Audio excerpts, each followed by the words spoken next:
Hey, what's up everyone? So it's a video I forgot to share you. It's happened like 2 years ago.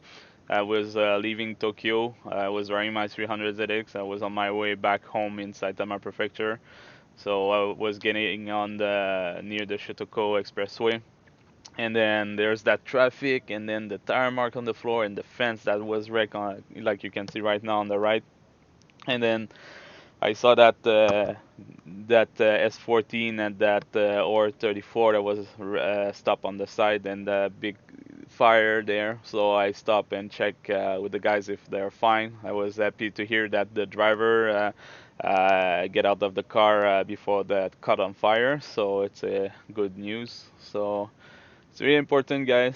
Try to avoid racing on the highway. It's really dangerous. You never know how it can turn bad.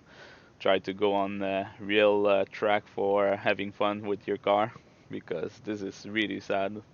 Uh, it was hard to recognize the car on fire, so if you recognize the car that was on fire, let me know in the comment. I know my video was not good. It was a footage with my dash cam, and I have no audio for some reason.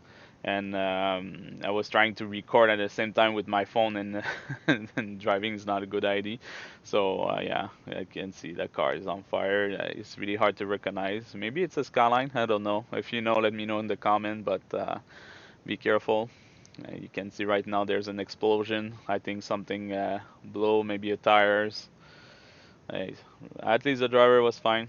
Anyway, so everyone, drive safe, take care. See you next time. By the way, don't forget to subscribe and share to stay updated with my venture in Japan.